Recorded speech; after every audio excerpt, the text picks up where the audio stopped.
ये जो किनारे करने वाली पॉलिटिक्स है, एक अकेला सब पर भारी, ये जो पॉलिटिक्स है शीतल सर, क्या यही अब इस मुकाम पे ले आई है कि प्रधानमंत्री जी को अमर्यादित भाषा बोलनी पड़ रही है? देखिए, राजनीति में, दुनिया में जो कैरेक्टर्स हमारे सामने हैं, जिनके आधार पर हम बहुत सारे नए डेवलपमेंट्स की व्याख्या करते हैं, उसमें इस तरह के चरित्र जब निर्मित होते हैं, तो उसमें एक चीज सिमिलरिटी सब में होती है। वो ये होती है कि एक, ऐसे लोग बहुत शंकालु होते हैं। दो, वो सारे संसाधनों को सिर्फ और सिर्फ अपने लिए खर्च करते हैं। तीन, वो हमेशा अविश्वास और इसके डर से चूंकि घिरे रहते हैं, इसलिए वो किसी भी सेकंड लाइन जैसी चीज को बर्दाश्त नहीं कर सकते और उसकी वो खुद हत्या कर देते हैं, भ्रूण हत्या कर देते हैं। ऐसे प्रतीक सारी दुनिया में है। ये सिर्फ भारत की विशेषता नहीं है। ये एक धारा है, और इस धारा में जब जो फंसा, जहां फंसा, चाहे वो राज्य के स्तर पर हो, केंद्र के स्तर पर हो, दुनिया के स्तर पर हो, उसका आचरण लगभग एक जैसा ही होता है। अब बाकी सारी बातें चूंकि इतना विस्तार से राजेश बादल जी बता चुके हैं और उसके पहले हमारे मित्र वोरा साहब बता चुके हैं, तो उसकी रिपीट करने की जगह मैं ये कहूंगा, उनकी बेचैनी की एक वजह यह है कि इस चुनाव में दरअसल वो तो 5 राज्यों में रहे हैं। भारतीय जनता पार्टी पांचों राज्यों में तो वो चुनाव में नहीं है। 2 राज्यों में तो है ही नहीं उस तरह से। तेलंगाना और मिजोरम में वो प्रमुख पार्टी नहीं है। पर्दे के पीछे से है। मिजोरम में एक पार्टी के पीछे लगी हुई है कि वो कुछ जीत ले, उसके साथ वो अलायंस वलायंस करके कुछ कर सके, जादू गवर्नर वगैरह का इस्तेमाल करके। वो तो एक अलग बात है, लेकिन सामने वो नहीं है। तेलंगाना में वो बुरी तरह लड़ाई से बाहर है, और उसे 10 सीटें जीतना भी, यानी डबल डिजिट में आना भी बहुत मुश्किल है। जबकि पिछले जितने बाय इलेक्शन वहां हुए थे, उसमें वो बीआरएस के बाद सेकंड आ गई थी और कांग्रेस वहां थर्ड हो गई थी। तो उस परिस्थिति से बदल के वहां परिस्थिति ऐसी बन रही है कि कांग्रेस भी चुनाव जीत सकती है, ऐसा कहने वाले भी कुछ स्वर पैदा हो गए। तो कांग्रेस और बीआरएस में वहां मुकाबला हो रहा है, और भारतीय जनता पार्टी वहां कहीं नहीं। अब आते हैं बाकी 3 राज्य। इन 3 राज्यों में पिछली बार सत्ता बदल हुआ था, लेकिन इसमें से मध्य प्रदेश में उन्होंने बीच में दूसरा बदल करके अपनी सरकार बना ली थी। उस सब से और लगातार एक वातावरण बना जो वर्तमान सत्ता के खिलाफ है। लोग वहां सरकार को बदलना चाहते हैं। ऐसे मौसम में मोदी जी ने यह प्रयोग किया कि स्थानीय सत्रपों को हम मिट्टी में मिला देंगे और हम अपने नए नॉमिनेटेड सत्र क्रिएट करेंगे, और सारा चुनाव हमारे नाम पे लड़ा जाएगा। सारे राज्यों में सारा चुनाव मोदी जी के नाम पे लड़ना शुरू हुआ।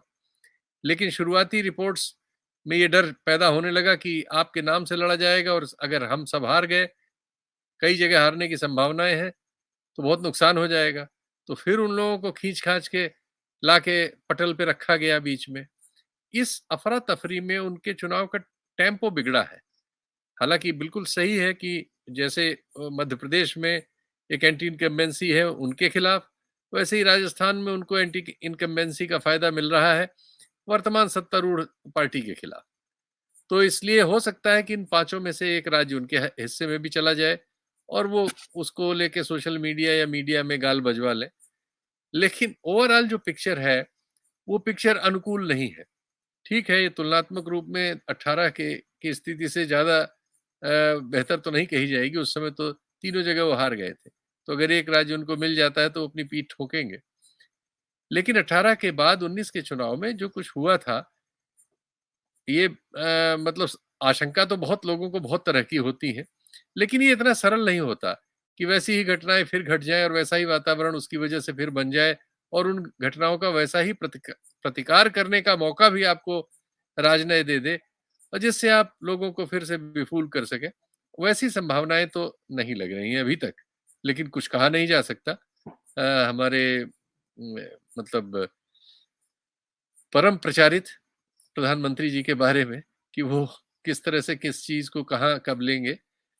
लेकिन फिलहाल की स्थिति जो है वो उनके बहुत ही प्रतिकूल है, और जो नतीजे आएंगे, जैसा अभी तक लग रहा है, उसमें उनके लिए ये सब जो उन्होंने किया है, इसको कोई परिभाषा देना बहुत मुश्किल होगा। इसको कोई तर्क देना अपने ही समर्थकों में, दूसरों में तो ठीक है, लेकिन अपने ही समर्थकों में ऐसी स्थिति में, निराशा में वाणी में कटुता आना स्वाभाविक है। विचार में कटुता आना स्वाभाविक है और आने वाले दिनों में राजस्थान में भी इस तरह की दूसरी अन्य चीजें हमें देखने को मिल सकती हैं। बिल्कुल ठीक कह रहे हैं। बीच में हमारे साथ प्रोफेसर अखिल स्वामी जी जुड़ गए हैं। एक ऐसे शानदार प्रोफेसर जो जब पढ़ाते थे तो भी उनकी आवाज़ ऐसी तल्खी के साथ गूंजती थी, और उनके पढ़ाए हुए बच्चे आज नैतिकता का, सामाजिक मर्यादा का पालन करके देश के अलग-अलग कोनों में हैं। बहुत अच्छे विचार रखते हैं, बहुत ओजस्वी विचार रखते हैं। प्रोफेसर अखिल स्वामी जी, मैं आपसे जानना चाहता हूँ कि जो भाषा की मर्यादा का उल्लंघन प्रधानमंत्री जी कर रहे हैं, मूर्खों का सरदार, ऐसी भाषा बोल रहे हैं, क्या ये शोभा देती है? क्या ये डर है? प्रधानमंत्री जी ऐसा क्यों करते हैं? नहीं संजय जी, मेरी आवाज तल्खी की तरह नहीं, प्यार से गूंजती थी और बड़े प्यार का वातावरण होता था। बच्चे भी प्यार की भाषा समझते थे और मैं भी प्यार। तल्खी वल्खी हमारी क्लास में नहीं होती थी, आज भी कोई तल्खी नहीं है। हम केवल विश्लेषण करते हैं, बाकी लोग तल्ख हो जाएं उस पर तो बात अलग है। खैर, पिछले 14 महीने के अंदर हिंदुस्तान, देखिए 14 महीने पहले हिंदुस्तान में चुनाव एक तरफा था। मोदी जी अच्छी तरह से चुनाव 2024 का जीत रहे थे। 14 महीने पहले जब राहुल गांधी ने अपनी पदयात्रा शुरू की, उसके बाद से धीरे धीरे ये चुनाव 2023 के विधानसभा का और 2024 का लोकसभा का, अब ये चुनाव सिमट गया है गांधी और गोडसे के बीच का। एक तरफ वो लोग हैं जो गांधी को मानते हैं और एक तरफ वो लोग हैं जो गोडसे को मानते हैं। पिछले 9.5 साल में सत्ता ने बता दिया कि वो गांधी को नहीं, वो गोडसे के रास्ते पे चलते हैं। तो अब देखिए, ये जो डिवीजन है ये बड़ा स्पष्ट है। जो लोग गोडसे को मानने वाले हैं आज भी उनके साथ हैं। जो गांधी का रास्ता छोड़कर थोड़े दिग्भ्रमित हो गए थे, वो गांधी के रास्ते पे लौट आए हैं। ये राहुल गांधी ने अपनी पदयात्रा से और उसके बाद जो उनका कार्यप्रणाली रहा, उन्होंने सिद्ध कर दिया कि वो गांधीवादी हैं और गांधी के रास्ते पे चलेंगे, गोडसे और सावरकर के रास्ते पे नहीं चलेंगे। ये बात उन्होंने स्पष्ट कर दी। अब देखिए, किसी भी लोकतंत्र में ये नारा, ये दावा, एक अकेला सब पर भारी, क्या ये देश की लोकतांत्रिक व्यवस्था पे सबसे बड़ा प्रहार है या नहीं?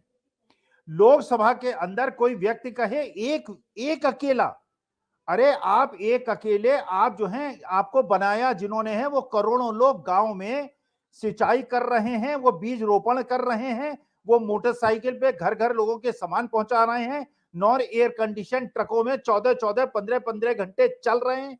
जब टमाटर 200 रुपए का किलो हो जाता है, वो देश की जनता जिन्होंने आपको 5 ड्रेस प्रतिदिन बदलने का मौका दिया है, 9 करोड़ की कार में, 10 करोड़ की कार में घूमने का मौका दिया है, ये आपकी शक्ति नहीं है, ये देश की जनता की शक्ति है, मेहनतकश लोगों की शक्ति है। वरना अडानी जी के पास भी एक वोट है और करोड़ों वोट जो है झुग्गी झोपड़ियों का है, जिन्होंने आपको प्रधानमंत्री बनाया है। देखिए, वास्तविकता ये है, ये देखिए, मैं इस बात से सहमत नहीं हूं कि मोदी जी मिजोरम इसलिए नहीं गए कि वहां 80% पॉपुलेशन क्रिश्चियन है। देखिए, ये चुनाव उसी प्रकार का हो रहा है इंदिरा गांधी के जमाने का, ना जात पर ना पात पर। अब ये क्रिश्चियन और हिंदू और मुसलमान की बात छोड़ दीजिए, ये तो एक प्रकार का इन्होंने प्रोपेगेंडा बनाया है कि मणिपुर इसलिए नहीं गए क्योंकि वहां पे मैती और कुकी जो है वो क्रिश्चियन है। अरे कुकी क्रिश्चियन नहीं है, वो आदिवासी हैं, वो आदिवासी, अच्छा फिर वो बांग्लादेशी हैं, वो म्यांमार के लोग हैं। तो इस प्रकार का जो एक राष्ट्रवाद फैलाया जाता है, वो भारतवासी हैं, वो देश के रहने वाले हैं और इस देश का अंग हैं और आदिवासी हैं। तो प्रश्न ये उठता है कि इस प्रकार की पूरी सीमाओं के अंदर आज के तारीख में मैं देख रहा हूं, चाहे वो दलित हो, चाहे वो ओबीसी हो, चाहे वो सवर्ण हो, चाहे मुसलमान हो, ये धर्म और जाति के बंधन पूरी तरह से टूट गए हैं और इसलिए परेशानी हो रही है मोदी जी को।